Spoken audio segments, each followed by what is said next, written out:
Hello everybody and welcome to another hobby cheating video, and today we are going to talk about makeup.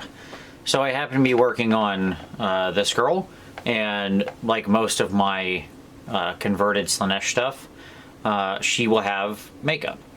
So I thought it'd be interesting to do a little tutorial. This is ironic that I'm doing a makeup tutorial. I'm finally using YouTube correctly. Well, it's about time. So we're going to do a little makeup tutorial here. Only that it's not like, we're not talking contouring in the normal sense. Instead, we're going to talk mainly about three things, which is sort of eye makeup, cheeks, and lips. And I've had to zoom like way in for this, so I have about an inch of workable space where everything will stay in focus. So I'm really going to try my hardest here, folks. I really am. To make sure that this is very visible, because this is like teeny tiny work. All right, so before we get into it, what are our essentials? Well, you'll notice that I've already done the face as far as like just general highlighting and shading. And that's what I'll say. I happen to be working with a white flesh tone here, which is going to be very useful for making this show up on camera. But obviously, normally I would assume you're using normal flesh tones. Regardless of that, you want to have the face basically, you know, already highlighted, already shaded. So like your cheeks should carry some shadow if there's a sallowness to them, like there is with her. Your mouth should already have, you know, a dark spot in it. Your eyes should already be outlined. Things like that, right? You notice I already do have a shadow under her eye ridge, right? Like you can see that there's already a shadow there. So my shade color has already been applied, but makeup is obviously a layer that sits on top of that. And in doing makeup, you're usually working in glazes, okay? But I want to talk a lot about color tone of these things, because even though they're all the same color, getting it to look realistic and not like a cartoon is the real challenge here, all right? So let's talk about the lips first. So with the lips, you generally want to avoid a true hot pink. Like you'll notice here on her hair and stuff, I have this real fluorescent pink. You generally want to avoid that kind of a pink on lips, unless you're going for some kind of rock and roll thing, or like I do with these demons. If you're talking about a normal human person and their lips, then you want something very crimson and very desaturated, heavy tones of purple, a little bit of brown in it, something like that. So if I was going to do normal lips, like here I've got a little black leather on my palette. My palette's down here below. I'd probably take that along with just a little bit of actual pink, mix that together. I'll show you what I would do for like a normal lip tone. It's basically, all right, so let's see if we can hold her in place here. Get her turned toward the camera. There we go. And what we're going to do is we always only do the bottom lip. We've already done any teeth or anything like that. We've already gotten the inside of the mouth. We've already done the tongue. You understand what I'm saying? Like any of those things that we needed to do, those are already done. And then we just touch it very lightly, bottom lip only. Okay? Now, that is an extremely desaturated pink I just put on her, and yet look how bright it is, right? Because it's going to be getting struck directly by the light. It's going to be on the T-line of the face where there is the most light, sort of down the ridge. Now, this demonic woman has, you know, extremely pronounced features, like her face is very angular, more so than you would generally see on a human person. But a little touch of that can be fine. You lay down a little dark. Then what you maybe want to do is you take a little bit of your sort of lighter flesh tone, whatever that happens to be. You work that into your lip color there, your lip base.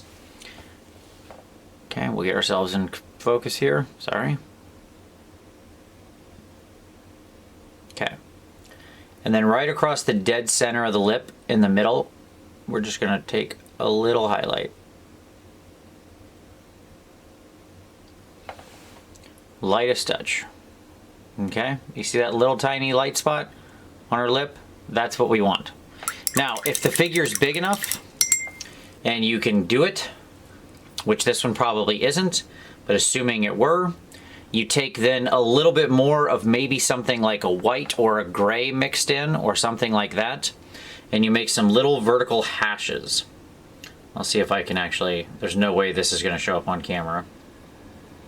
This is generally something you only do on like 54 mil figs, something of a more significant size. But you come in and like, you just go hash, hash, hash, hash, hash, just like that.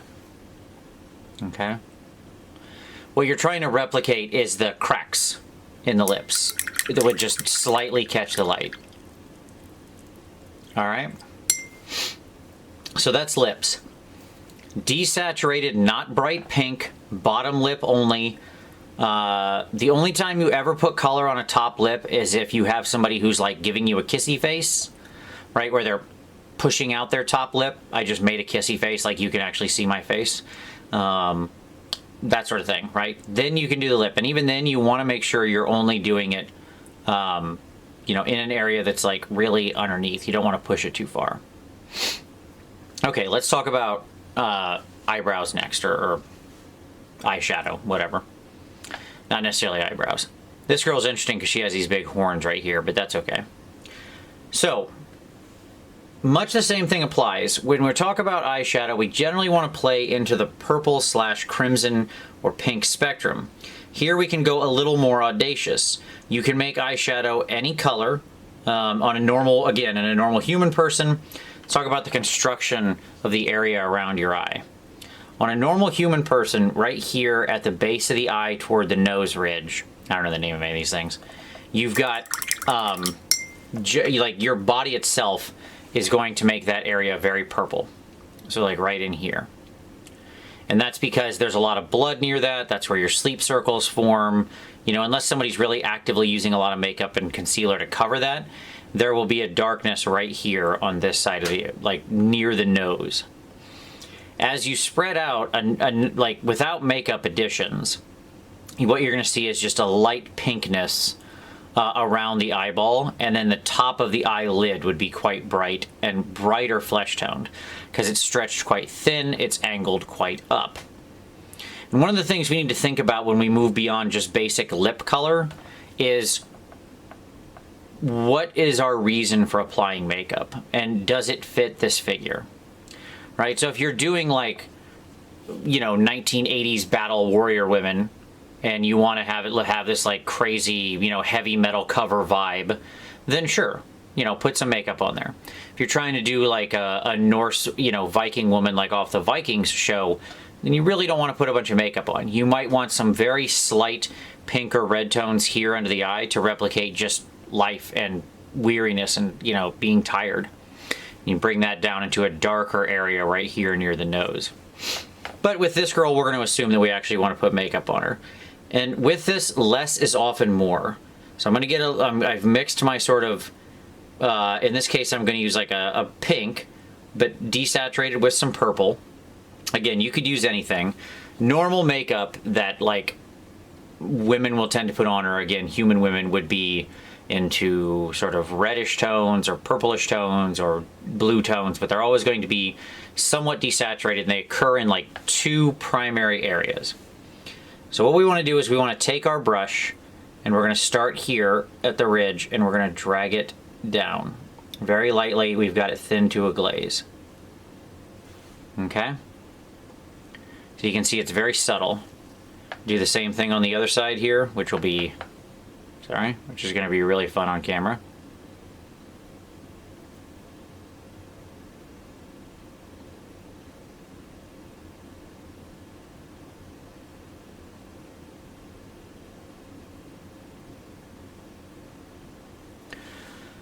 Okay, so now you can see we've got this nice pink tone under her eyes.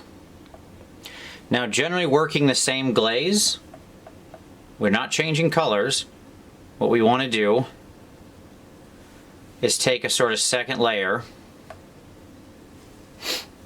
and we want to come right up to the eyebrow line, like right up to this ridge.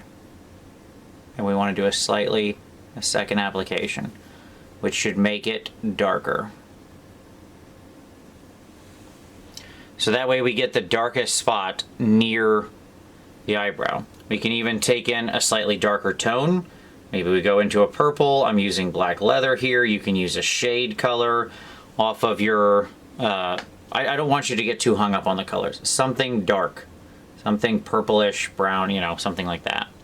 Could be a deep skin color. The point is that you're pushing that right near that eyebrow ridge the darkest. Okay. Now you're going to take whatever pink what you had with your eyeshadow, and you're going to mix in your original flesh tone. In this case, that's probably going to give you, like, if it's blue, it'll give you a lighter blue. If it's pink, you'll get a lighter pink. If it's purple, you'll get a lighter purple. That should be the idea, because your flesh tone should be brighter than it. And what you want to capture is right over top of the eye where the eyelid is, which is very small on this girl. But what you want to do is you want to come in and just give a nice small layer right there. And the reason we're doing that is because the eyelid itself is always going to express as being brighter than the recessed part of your eye socket. Right?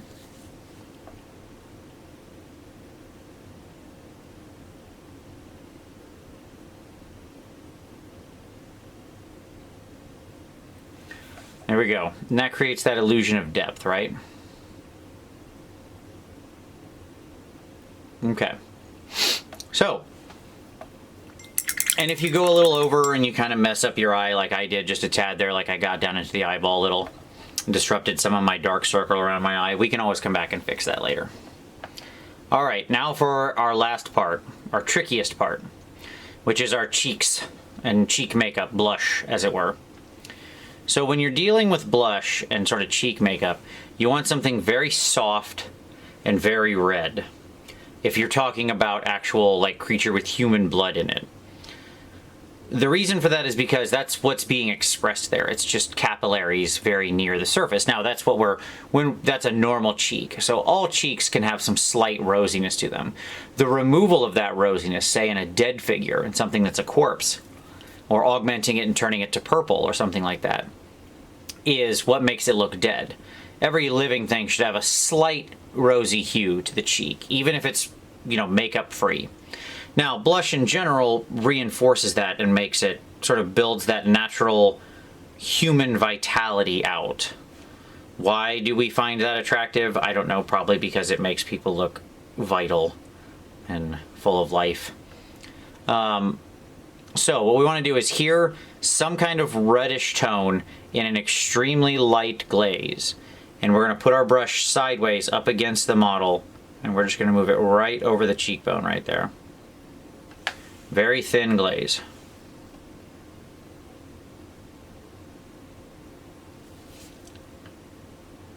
Okay.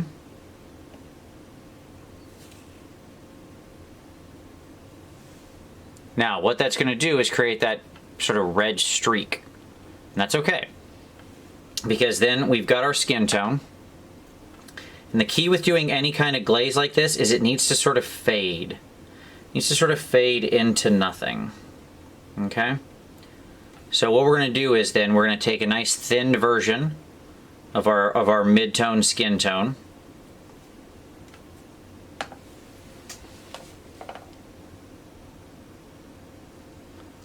And what we're going to do is across the top of the cheek and across the lower part here, we're just going to slowly roll a glaze over the top. So we leave the ruddiness right in the center where it's the strongest. You see that? So right on that part of the cheek is where it's expressed the strongest. Now, we don't generally want to have quite as much of a ridge right there as I've got right now. So part of this is really a very careful adjustment game. If makeup looks wrong, it will be immediately readable to the human eye.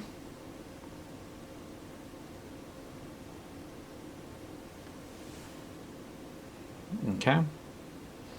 Then we're going to take some of our real pure, like in this case, we take our highlight skin tone. In this case for me, that's basically pure white.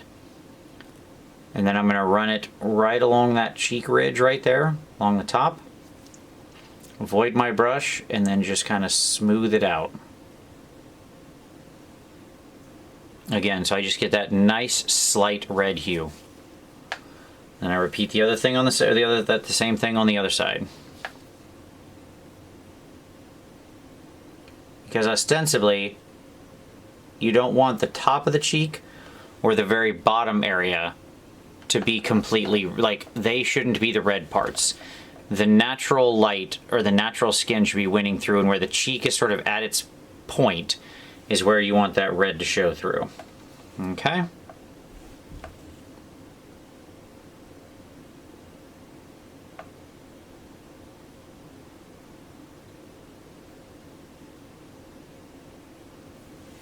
Let me take a little bit of our white.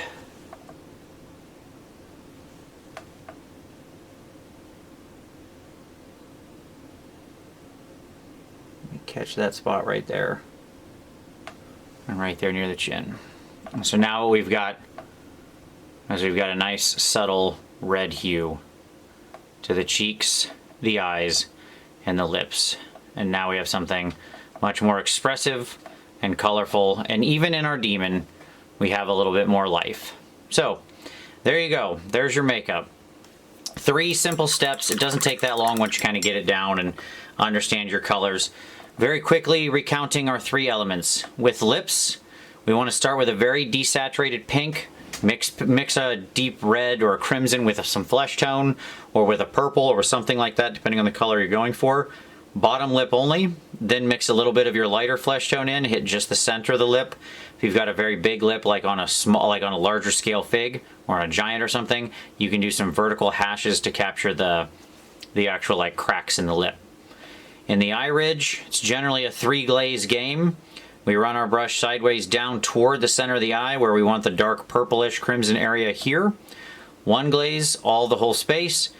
2nd glaze is more toward the ridge. 3rd glaze, we work a little bit of our dark shadow color in, whatever our shade is on our skin.